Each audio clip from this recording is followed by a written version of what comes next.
Si vous avez installé le plugin correctement, normalement si on crée une composition et qu'ensuite sur un calque solide on applique l'effet, ça devrait fonctionner assez rapidement. Donc ce que l'on va faire, c'est créer une nouvelle composition. Je vais créer une nouvelle composition, je vais l'appeler Planet. Je lui donne une résolution en HDTV 1080-25. Et ensuite, je vais lui donner une durée de 10 secondes, ça suffit largement, couleur d'arrière-plan noir, et je fais OK.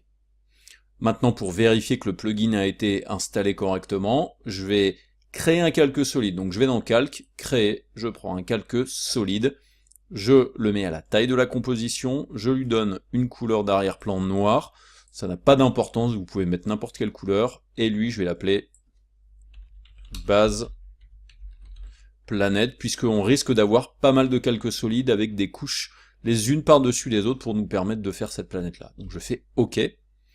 Là maintenant j'ai mon calque solide, donc je vais aller faire un tour dans Effets. C'est un plugin qui a été édité par Video Copilot, donc normalement vous devriez avoir une catégorie Video Copilot, et ici j'ai donc VCORB, donc Orb. C'est ce qui me permet donc d'avoir la possibilité donc de faire une planète dans ce genre-là. Donc là, c'est pas super compliqué à utiliser. Les paramètres sont assez évidents. Si on va dans les effets sur le côté, ici, vous avez deux types d'objets 3D. Vous avez la sphère et vous avez l'hémisphère. Ensuite, ici, vous avez une valeur de rayon, donc radius, qui va vous permettre d'augmenter ou de réduire la dimension de cette Terre. Vous avez la possibilité ici aussi de modifier les valeurs de position de cette Terre-là. Donc, dans certains cas, pour certaines applications 3D qui utilisent par exemple X, Y, Z, 0 au niveau de la position, si vous voulez caler par exemple votre orbe correctement dans la composition, ça peut être pratique de pouvoir gérer justement ces trois axes-là de position. Ensuite ici, j'ai des informations de rotation qui vont me permettre de faire la rotation de mon objet. Ça peut être pratique pour animer par exemple la rotation de la Terre. Ensuite, ici, vous avez des paramètres de surface qui va vous permettre tout simplement de choisir d'avoir une surface à l'intérieur, à l'extérieur ou les deux. Donc ça aura un impact différent sur l'éclairage, et regardez, c'est effectivement ce qui se passe. Donc en règle générale, on reste plutôt en front, mais vous verrez un petit peu plus tard que l'on va utiliser l'autre option. Ensuite, ici, vous avez des informations qui vont concerner la couleur. Je vais juste augmenter la dimension de cette sphère-là. Donc je peux venir jouer ici sur la couleur, et par exemple mettre quelque chose de rouge. Je peux jouer sur des informations de diffus, c'est-à-dire l'intensité de la couleur sur la sphère. Donc vous voyez, là on aura du coup des informations entre la lumière et l'ombre qui seront plus ou moins atténuées. On a ici le glossiness. Le glossiness, c'est la finition de la surface. Quand je parle de finition, c'est-à-dire est-ce que c'est une surface lisse, ou est-ce que c'est une surface un petit peu rugueuse sur laquelle la lumière va accrocher un peu plus. Et là, regardez, cette valeur que nous avons ici, là, cette espèce d'impact, c'est ce que l'on appelle le spéculaire, c'est cette valeur-là. Donc on peut l'augmenter ou on peut la réduire à néant. Donc ça enlève cette espèce d'impact. Et ensuite, le glossiness, lui, ce qu'il va faire, c'est qu'il va avoir une tendance à diffuser ce spéculaire-là. Ensuite, vous avez possibilité de mettre de la réflexion, mais là, en l'occurrence, la réflexion ne sert à rien, puisqu'il faut avoir un environnement pour que quelque chose se reflète dedans.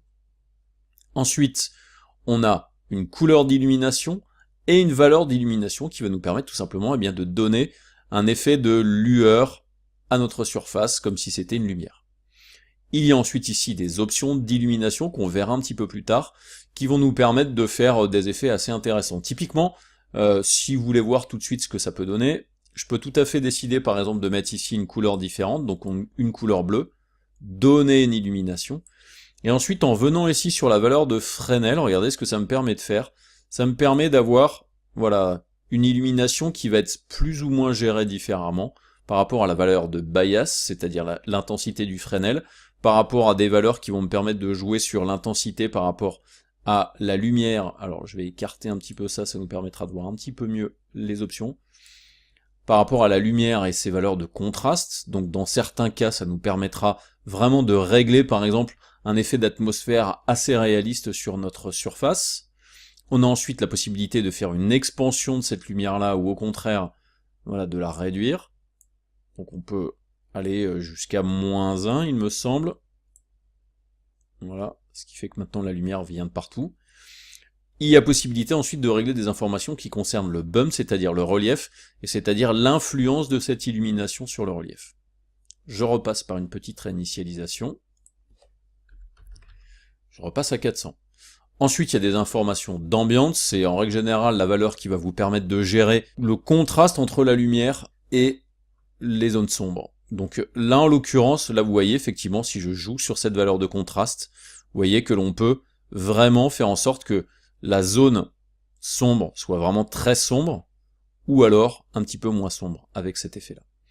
Et ensuite, on a une valeur ici d'opacité. Vous avez ensuite des options avancées qui vont vous permettre de jouer par exemple sur un angle de floutage sur le bord, et ensuite la possibilité de venir aussi sur une expansion ou une réduction des arêtes. On peut lui demander qu'elle ne soit pas éclairée, donc là en fait il ne gère pas l'éclairage tel qu'il est fait par défaut avec After Effects. On a ensuite la possibilité de lui mettre des maps, c'est-à-dire des images qui vont nous permettre de gérer la diffuse, c'est-à-dire sa couleur, le glossiness, c'est-à-dire la finition, l'illumination aussi, et aussi donc le bump map, c'est-à-dire le relief. Quand vous mettez des textures là-dedans, en règle générale, vous allez avoir accès à des options supplémentaires qui vont vous permettre de faire des modifications sur ces divers comportements liés à ces images. On a ensuite ici des informations d'UV, c'est les informations qui vont vous permettre de choisir comment vont se placer les images sur la surface de votre sphère 3D. Et ensuite on a des options de rendu qui vont nous permettre de jouer par exemple sur des informations d'environnement, et donc de mettre une image d'environnement, des informations de flou de mouvement, d'utilisation des lumières par défaut ou pas, de réglage du gamma, et de l'échantillonnage, c'est-à-dire la qualité du rendu de cette sphère-là. Donc, voilà pour la petite présentation rapide du plugin. Maintenant, on va commencer notre petit exercice qui va nous permettre de faire une planète réaliste.